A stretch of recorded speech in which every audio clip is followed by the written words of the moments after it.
সারা Bangla motor van চালক ইউনিয়নের ৮ম মালদা জেলার সম্মেলন অনুষ্ঠিত হয়ে গেল মালদা কলেজ অডিটোরিয়ামে। বুধবার দুপুরে মালদা শহরের টাউন হলের সামনে থেকে একটি বিক্ষোভ মিছিল শুরু হয়। মিছিলটি সারা শহর পরিক্রমা করার পর মালদা কলেজ অডিটোরিয়ামে শেষ হয়।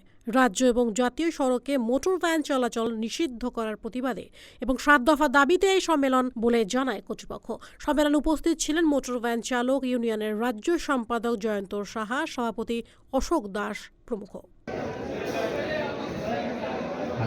২ অক্টোবর প্রায় ২০,০০০-এর উপরে মোটর ভ্যান চালক আমরা সেখানে সমবেত হয়েছিলাম এবং পরিবহন মন্ত্রী যিনি স্নেহাশিস চক্রবর্তী তার সাথে কথা হয় এবং তিনি স্বীকার করেন আমরা দাবি তুলেছিলাম ওই কালা সার্কুলার যেটা নিষেধাজ্ঞার সার্কুলার হাইরোডের উপরে চলাচলে সেটা প্রত্যাহার করতে হবে। তিনি তা মেনে নেন এবং নতুন সার্কুলার জারি করার তিনি আশ্বাস দেন।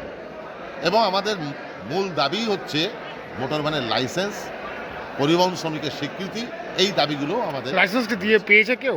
উত্তর দিনাজপুরে ২০১৩ সালে সরকার ঘোষণা করে লাইসেন্স দেওয়া শুরু করেছিল, অন্যান্য জেলাও তার ব্যবস্থাপনা চলছিল, কিন্তু অজ্ঞাত কারণে রাজ্য সরকার সেই লাইসেন্স দেওয়ার প্রক্রিয়া বন্ধ করে দেয়। পুলিশের জুলুমবাজিটা বলছিলেন যে?